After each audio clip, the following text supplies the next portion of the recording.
श्री स्वामी समर्थ मित्रांनो, भगवान शिव आणि माता पार्वती म्हणतात की या 3 गोष्टी मनुष्याने जर समजून घेतल्या तर तो आयुष्यात कधीही गरीब राहणार नाही, त्याला दारिद्र्याचा सामना करावा लागणार नाही. एकदा भगवान शिव आणि माता पार्वती कैलास पर्वतावर बसले होते. तेव्हा माता पार्वतीच्या मनात एक प्रश्न उत्पन्न होतो.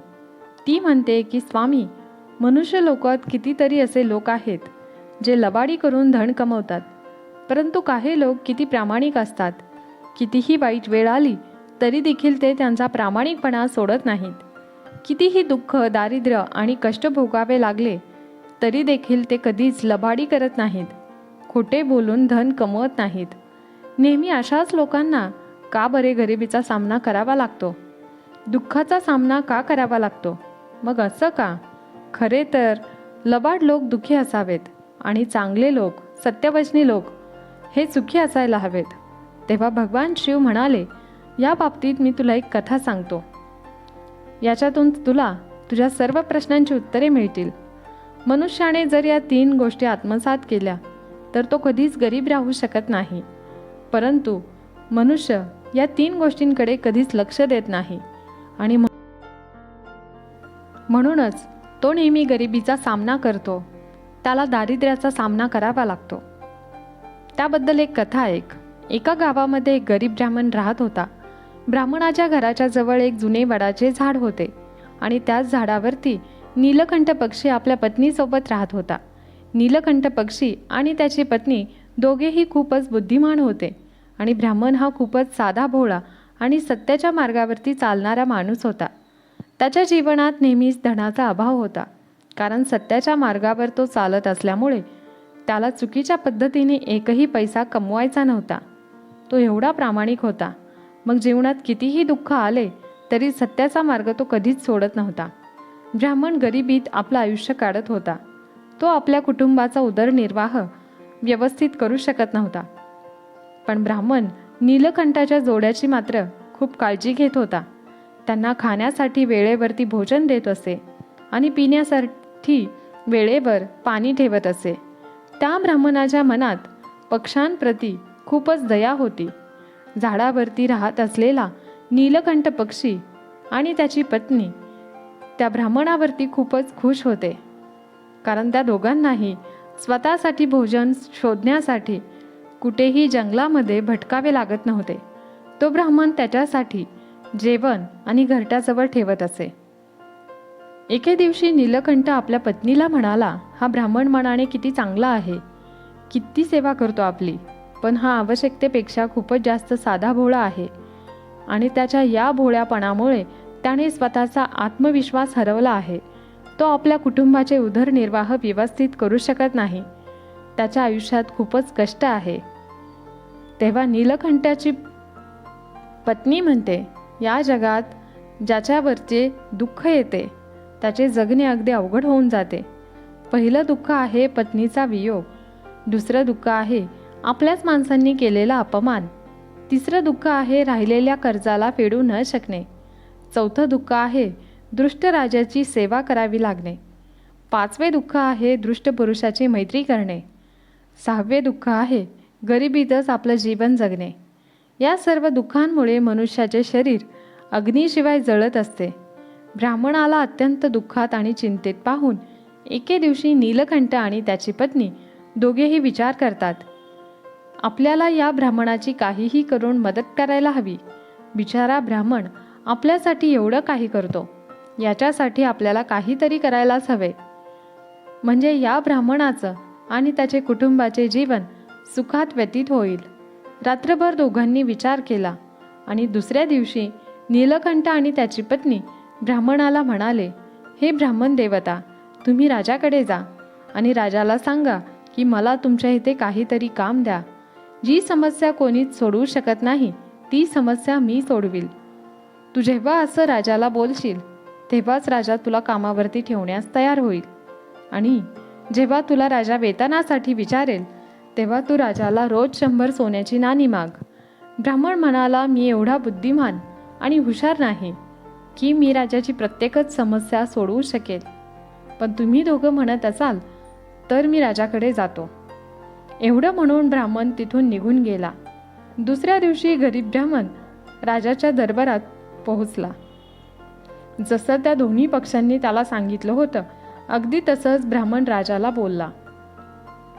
तो राजा जवळ पोहोचताच राजाला म्हणाला, राजन, मला तुमच्याजवळ कामाला ठेवा. राजा म्हणाला, तू कोणतं काम करू शकतोस?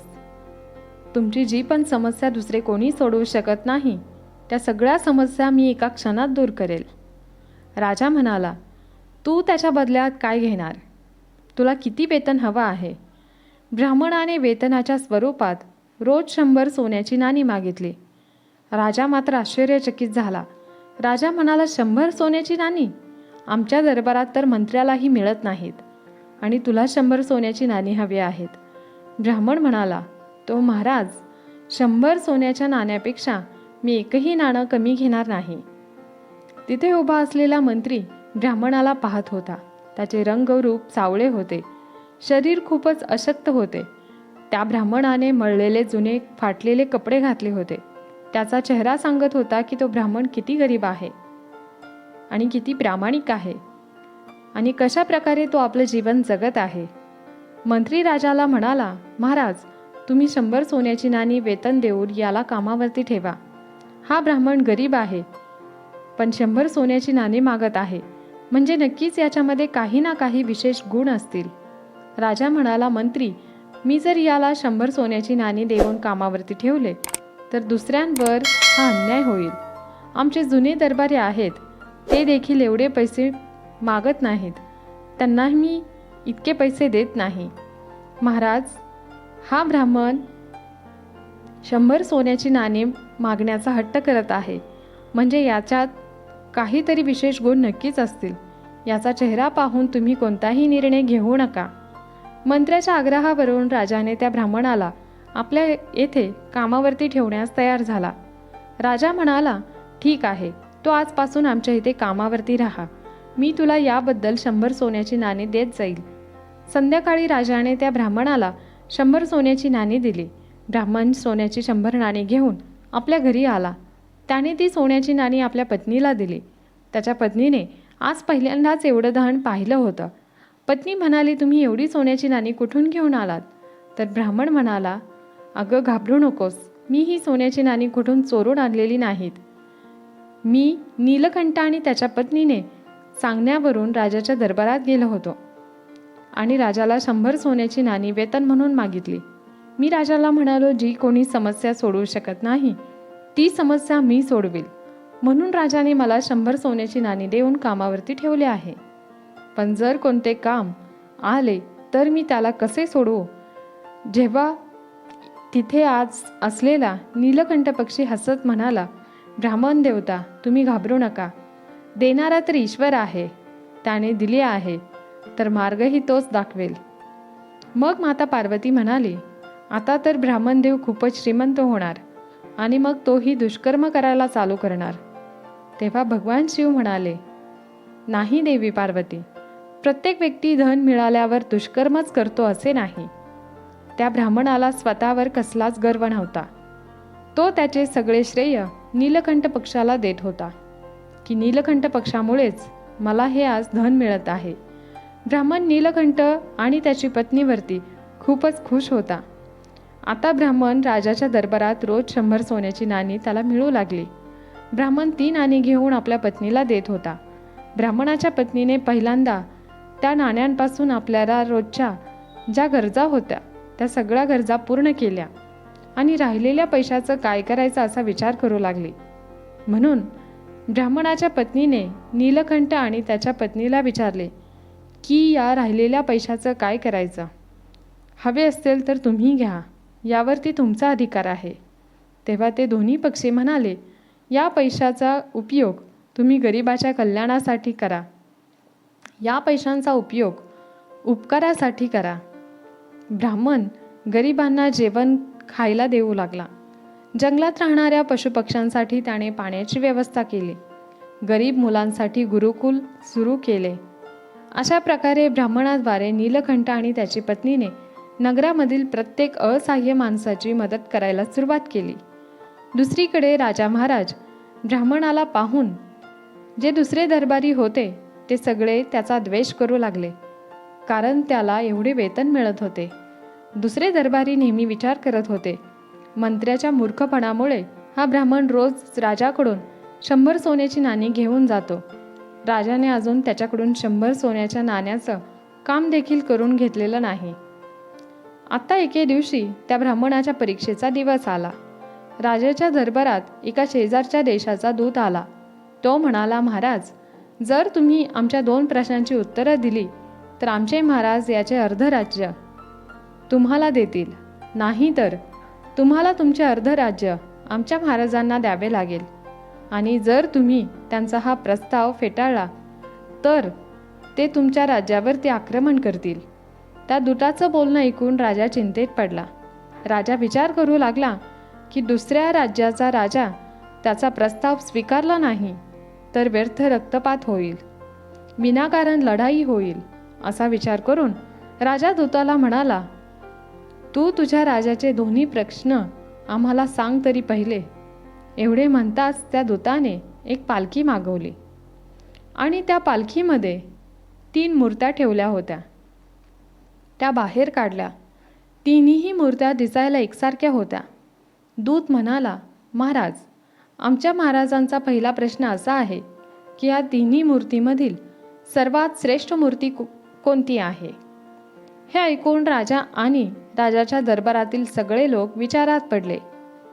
मूर्त्या दिसायला तर एकसारख्याच होत्या आणि एकसारख्या दिसत असल्यामुळे तिन्ही मूर्तीमध्ये श्रेष्ठ मूर्ती कोणती हे कसं माहीत होईल? राजा आणि राजाच्या दरबारात असलेले कोणीच या मूर्तीमध्ये काय फरक आहे ते सांगू शकले नाहीत. सर्व आश्चर्यचकित झाले होते.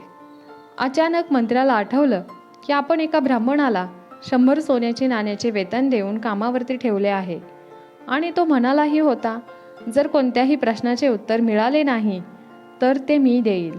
त्याने लगेच त्या ब्राह्मणाला बोलवलं आणि त्या तिन्ही मूर्त्यामधील फरक ओळखून या तिन्ही मूर्तीमधील श्रेष्ठ मूर्ती कोणती हे सिद्ध करायला सांगितलं.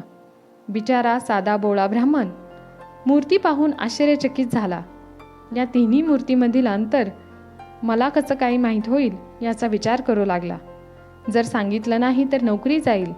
दरबारात असलेले लोक पण विचार करू लागले की आता या ब्राह्मणाचा खेळ संपेल. परंतु ब्राह्मणाने खूप वेळ विचार केला, मूर्तींना निरखून पाहिलं, तरीही त्या ब्राह्मणाला काही समजलं नाही. तेव्हा ब्राह्मण राजाला म्हणाला, महाराज, या मूर्त्या एका ठिकाणी ठेवा, तोपर्यंत मी घरी जाऊन येतो. मी परत आल्यानंतर कोणती मूर्ती श्रेष्ठ आहे ते मी तुम्हाला नक्की सांगेन. असं म्हणून तो ब्राह्मण आपल्या घरी गेला. ब्राह्मण सरळ आपल्या घरी पोहोचला आणि सगळी हकीकत नीलकंठ आणि त्याच्या पत्नीला सांगितली.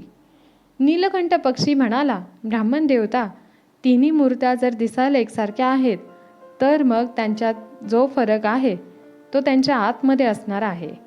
तुम्ही एक काम करा, एक पातळ छोटीशी तार घ्या आणि त्या मूर्त्यांच्या कानात घाला. ती तार कानामध्ये घातल्यानंतर कुठून बाहेर येते ते तुम्हाला परत येऊन सांगा. मी तुम्हाला सांगेल की त्या मूर्ती श्रेष्ठ मूर्ती कोणती आहे. तो ब्राह्मण पटकन राजमहालात गेला. मूर्त्यांच्या जवळ जाऊन त्याने एक पातळ तार त्यांच्या कानात घालून पाहिली. पहिल्या मूर्तीच्या कानात जेव्हा त्याने तार घातली तेव्हा ती तार दुसऱ्या कानातून बाहेर आली. दुसऱ्या मूर्तीच्या कानात तार घातली तेव्हा ती तार त्या मूर्तीच्या तोंडातून बाहेर आली. नंतर तिसऱ्या मूर्तीच्या कानात घातलेली तार बाहेर आलीच नाही. ब्राह्मणाने सगळी गोष्ट जाऊन नीलकंठाला सांगितली. नीलकंठाने त्याला समजावलं, मूर्तीच्या कानात छेद आरपार आहे. याचा अर्थ एका कानाने ती मूर्ती ऐकते आणि दुसऱ्या कानाने सोडून देते. त्या मूर्तीवर कोणत्याच गोष्टीचा फरक पडत नाही. दुसरी मूर्ती एका कानाने ऐकते आणि तोंडाने बोलून सगळं बोलून टाकते.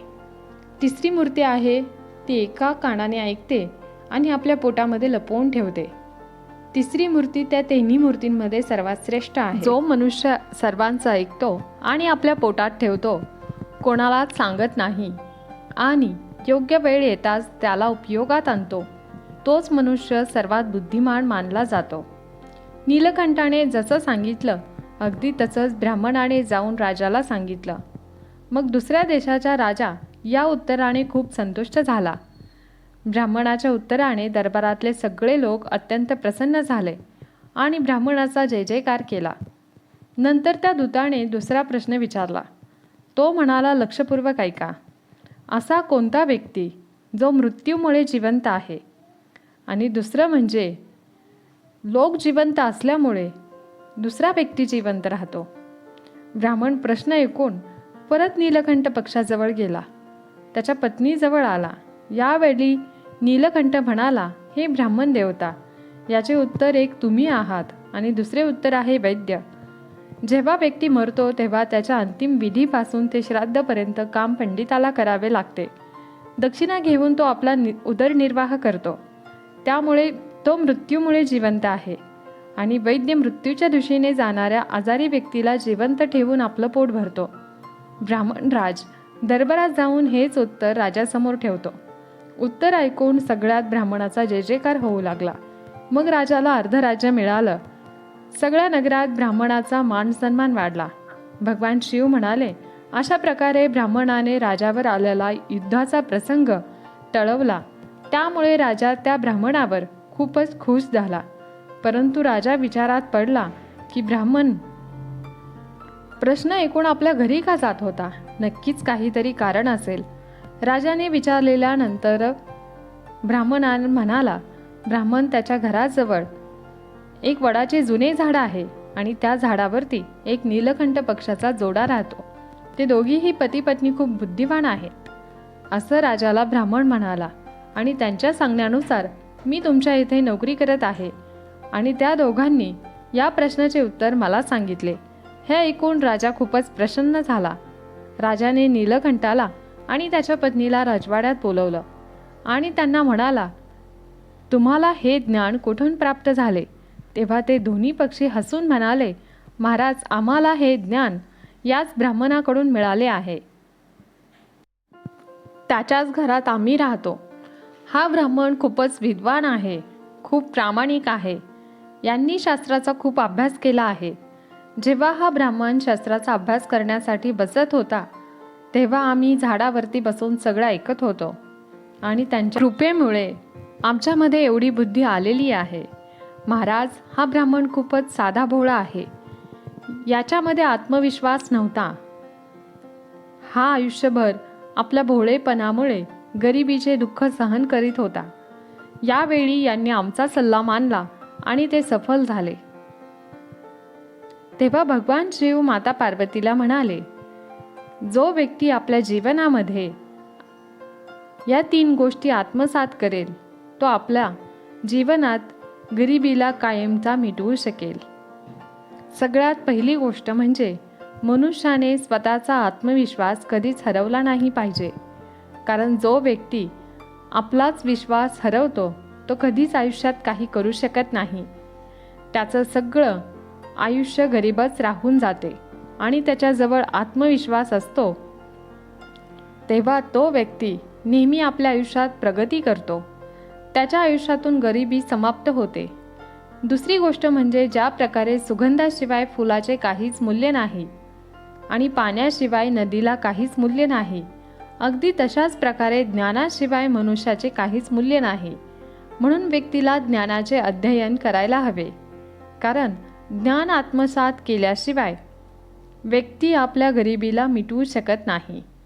म्हणून ज्ञान असेल तर खूपच गरजेचं आहे. तिसरी गोष्ट म्हणजे माणसाला कधीही कर्महीन होऊन बसले नाही पाहिजे. नेहमी प्रयत्नशील कार्यरत राहिले पाहिजे. कारण प्रयत्न करणारा व्यक्ती कधीच गरीब राहत नाही. त्याच्या आयुष्यातून गरिबी नेहमीसाठी निघून जाते. ही सृष्टी भरपूर मौल्यवान गोष्टींनी भरलेली आहे. पण जो कर्महीन आहे, जो एकही कर्म करत नाही, त्याला या गोष्टी कशा प्राप्त होतील? अजिबात प्राप्त होत नाहीत, ज्या त्याच्या जीवनासाठी आवश्यक आहेत. पण जो व्यक्ती कर्म करत आहे तो आपल्या कर्माद्वारे त्या सगळ्या गोष्टींना प्राप्त करू शकतो ज्या त्याच्या जीवनासाठी आवश्यक असतात. असतात, म्हणून मनुष्याने कर्महीन नाही तर कर्म करणारे बनावे. भगवान शिवाचे बोलणे ऐकून माता म्हणाली, यामध्ये नीलकंठ पक्षी तर खूपच बुद्धिमान आहे. मला त्याचा खूपच अभिमान वाटतो आहे. त्याने एका असहाय्य ब्राह्मणाचा मान वाढवला, त्याची खूप मदत केली आणि त्याचबरोबर राजाच्या राज्याचे नाव लौकिक केले. भगवान शिव पुढे सांगू लागले, म्हणून राजाने नीलकंठाला विचारले, तुम्हाला काय हवं आहे ते तुम्ही माझ्याकडून मागू शकता. महाराज, मला वाटते की आपल्या नगरातील तहानलेल्या व्यक्तीने पाण्याविना आपले प्राण गमवू नये अशी व्यवस्था करा. नीलकंठाची पत्नी म्हणाली, महाराज, मला असे वाटते की आपल्या राज्यात मुलांप्रमाणे मुलींचे पण गुरुकुल असावे. मुलींना पण शिक्षणाचा अधिकार प्राप्त झाला पाहिजे, कारण ज्या ठिकाणी नारी अज्ञानतेच्या अंधारात भटकत असते त्या ठिकाणी कधी सुख आणि शांती राहू शकत नाही. नारी आपल्या मुलांची गुरु असते. जर ती शिक्षित होईल तर तिची येणारी संताने देखील शिक्षित होतील आणि चोऱ्या माऱ्या लबाडी करणार नाहीत. नीलकंठ आणि नीलकंठाच्या पत्नीच्या बोलण्यावरून राजाने आपल्या राज्यात नारीचे शिक्षण आणि पशुपक्ष्यांच्या सेवेला प्राधान्य दिले. अशा प्रकारे सुंदर फुलाशिवाय सुगंध व्यर्थ आहे. त्याच प्रकारे मनुष्य कितीही रूपवान असला, बलशाली असला, मोठ्या कुळात जन्म झालेला असला किंवा स्त्री असो किंवा पुरुष, ज्ञानाशिवाय सगळं व्यर्थ आहे. त्यांचं काहीच महत्त्व नाही. तर मित्रांनो, अशा प्रकारे एका ब्राह्मणाच्या उद्धाराची सुंदर कथा आपण पाहिली. भगवान शिव म्हणतात, एका ब्राह्मणाकडून संपूर्ण राज्याचा उद्धार झाला त्याच्या चांगल्या कर्मांमुळे. धन्य तो ब्राह्मण. आपल्याला ही कथा आवडली असेल तर व्हिडिओला एक लाईक नक्की करा आणि चॅनलला सबस्क्राईब करायला विसरू नका. धन्यवाद. श्री स्वामी समर्थ. जय जय स्वामी समर्थ.